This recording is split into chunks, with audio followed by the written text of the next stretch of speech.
أعوذ بالله من الشيطان الرجيم بسم الله الرحمن الرحيم يا أيها الرسول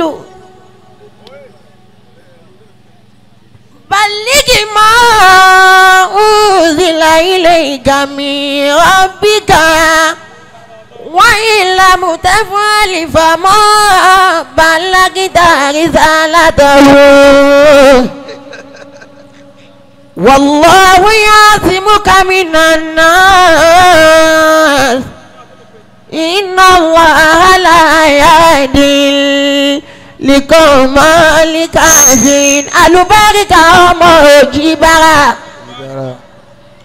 البارك أموجبرا kíkú máa pa alájà pé bàbá ìmọ̀ọ́mọ́ alùbáríkà ọmọ òjìbá.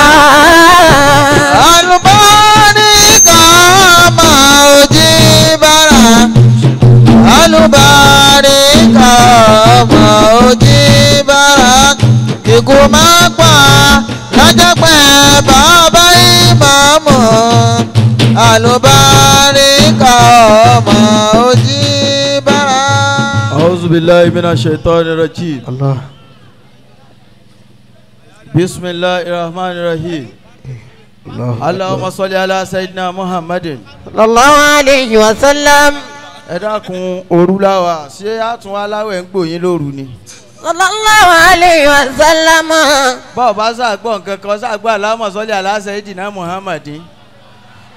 صلى الله عليه وسلم. àwọn wèrè tán láwọn fẹ́ pa sàlátù rẹ̀ inú akọ́sẹ́tà sàlátù ṣeré. kò yẹ kó o tún máa pariwo tó o bá ti débi àdúrà báyìí bọ́dá wa ní ẹ lè jókòó. صلى الله عليه وسلم. ẹlòmíín bẹ ó kọ rẹ̀ lọ́pọ̀ jù nínú nurse maker ńgbà tó wà primary school.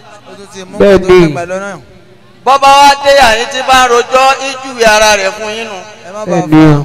ìwọ wá yòǹbó ànẹ́bì tásìkò tiẹ̀ ọ̀bá yìí ti lọ yòǹbó ànẹ́bì kó lóògè. صلى الله عليه وسلم. oríire tá a ṣe láàyè yìí oríire tí ò kọ́ mọ̀ ni ń sọ fáwọn àbọ̀ àmúni ẹja tètè máa lọ ọ̀dọ̀ bàbá ṣúgà èmi náà gbọ́dọ̀ bá Kùránì. ẹlòmíì tí ó rò pé bóyá ṣe wá sí ìyàdúrà tòun ti gbà tán yọkàn wéṣì òru mẹ́wàá òun lórí ìrìn ni. Wallahi. ọlọ́mọdé ń wéṣì ayé mi. Aminu. ìbẹ́nu wa ń bì tọ́ wá wéṣì àkókò rẹ̀ sọ pé kò ní jẹ́ mi. Kò ní jẹ́ mi o. bọ́ọ̀bá tí wàá bí ó jẹ́wọ́ ò ní máa rojọ́ jù torí pé ayé ti ń gá báyàn nísìn fúnra rẹ̀ lòmíì ní fi rẹ̀ sínú detention. ọmọ tó kọrin òun máa ń tọkọ tó fi kọ tiẹ̀ ìwọ kàn gbé kiri ó tún ṣe TikTok ẹ̀ bàbá ṣúgà wàláì Zaidu ní àmọ́ inú ayé mọ̀ pé tẹ̀yìn náà bá ń lọ títí ẹ ti mọ̀ gbóni ẹ̀rì bá àlásà láti yín mọ̀. Ẹ tí kọ́ ẹ̀yọ̀ bá ànábì kó lókè. Àmín sallallahu alayhi wa sallam. ó ní àmọ́ náà bèèlébù dẹ̀nóde ṣẹ́gbá.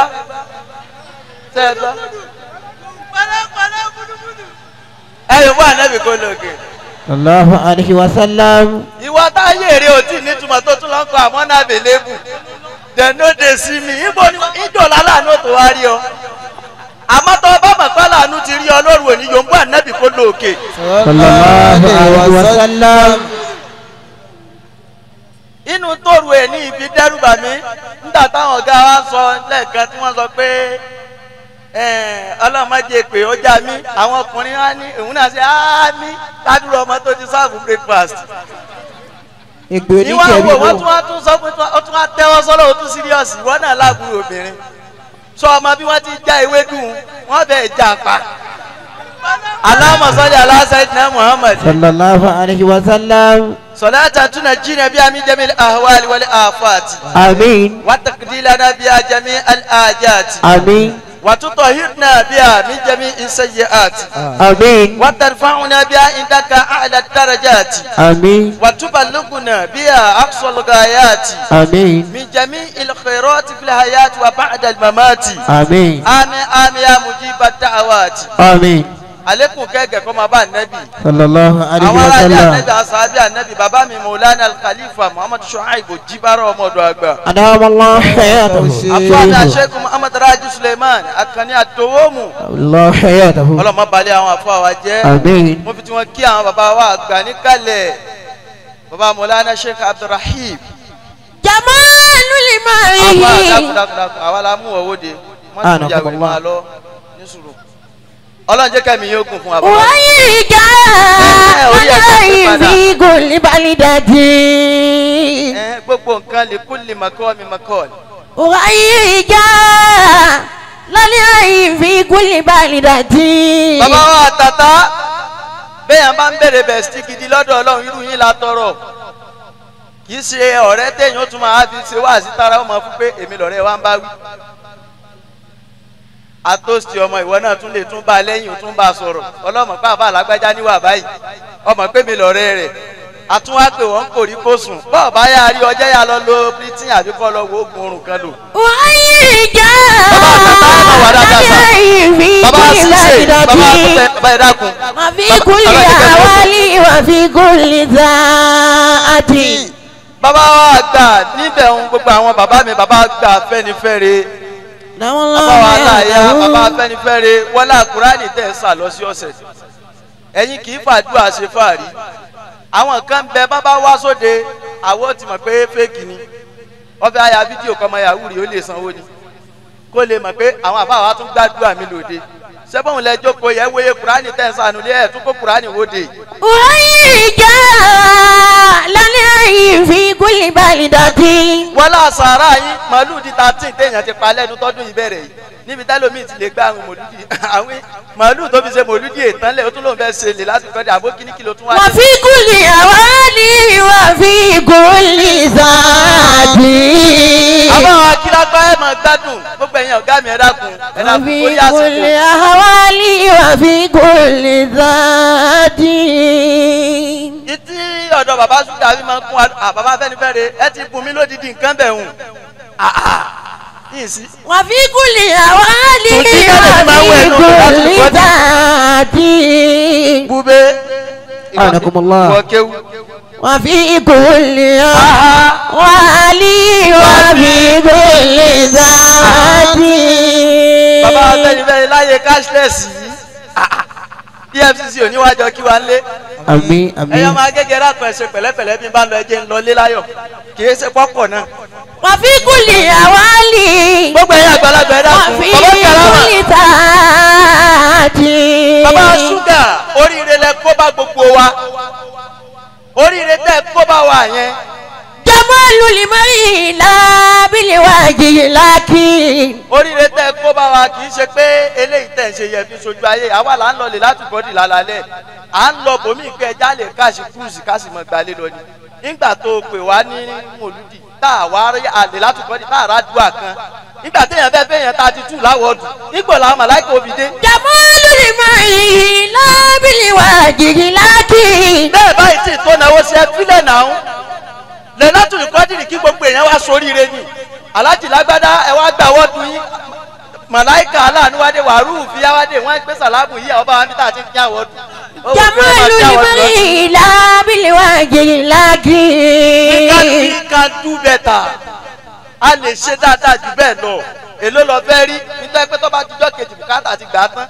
Bí àkàlà kí làwọn bẹ́ẹ̀ náà lè bàrọ̀ yá.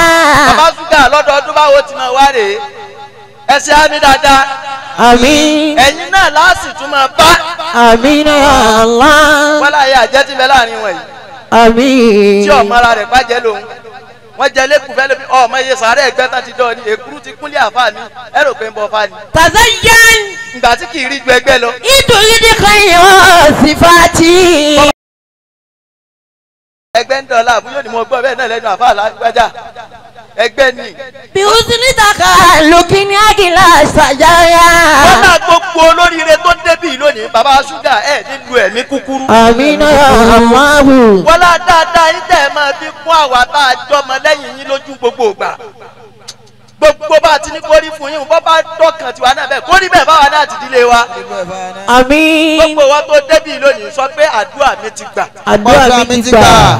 sọmọ pé lọ́dún tó lọ mo ní ọ̀fẹ́ sẹ́lẹ̀ ni ọdún yìí fi wá re kúnṣẹ́ rẹ tábà ní kí ni mo sọ fún ọ lálẹ́ sọ pé mo ní wúyù ẹ̀ yorùbá ànábì kó lóòkè. sallallahu alaihi wasallam. bọ̀dá wa ní nígbà tó kó fún yín tẹ́yìn náà tún wá ná 40 minutes. kò ní di pé ẹnà mọ́ ẹ má kí ló jà dé. fọkàn máa ṣépè fúnra wa ẹ yorùbá ànábì kó lóòkè òjèrè. sallallahu alaihi wasallam. wọ́n ló jí bá tó kọ́kọ́ sọ̀rọ̀ òun lọ́ba nǹkan jẹ́ àbá aláàyá sì ní bẹ́ẹ̀ àbá kìlápá ń bẹ́ẹ̀ bámúdé bámú. èmi yìí sì wí ọsẹ tún jí náà ni Bẹ́ẹ̀ni. yorùbá ànábì kó lóòkè dáadáa.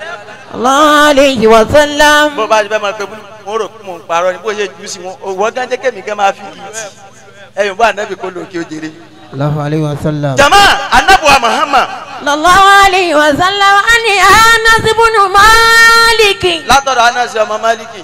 qala rasulullahi sallallahu alayhi wa sallam. kọ́lá náà Muhammad sọ pé inna minan nasi ó ní bẹ́ẹ̀ nú àwọn èèyàn. mafatiha lil khayri maghaliqal sharri. irú ẹ̀dá wo ni wọ́n jẹ́ kí wọ́n tó sọ pé nìkan ọ̀dà sí wọn náà dá kí wọ́n tó sọ pé ọ̀rẹ́ kan ọ̀dà sí ọ gbogbo ọ̀rẹ́ tí wọ́n bá ṣe ni wọ́n máa dalẹ̀ rẹ ṣé wọ́n náà ò tí ì dalẹ̀ èèyàn rí. inna minan nasi Ó ní bẹ́ẹ̀ nú àwọn èèyàn. mafatiha lil khayri ó ní kí wọ́n bá bẹ̀rẹ̀ sí bá wọn ṣe maghaliqal sharri. ilẹ̀kùn ayé rẹ tó sì ti tì yóò sì bẹ̀rẹ̀ sí ní ṣí ó ní gbogbo ilẹ̀kùn aburú tó fẹ́ ṣí fún ọ yóò sì bẹ̀rẹ̀ sí ní tì ó tún wá ní nàmínà wa inna minan nasi ó ní tún bẹ́ẹ̀ nú àwọn èèyàn o. mafatiha lil sharri maghaliqal khayri. láti tó lẹ́yìn ọmọ aláṣọ láti bàbá síta àti sọ́ńdé òní bọ́bá tún jẹ́ gbẹ̀dẹ̀ àlùkìyámà yín máa dúró ń du ẹlẹ́rìí wọ́n ní tẹ́nìkan bá ti wá bọ̀ sọ̀rọ̀ mọ́ ọkọ rẹ̀ wá kó mú wá wájú àwọn àgbàlagbà pé anakumula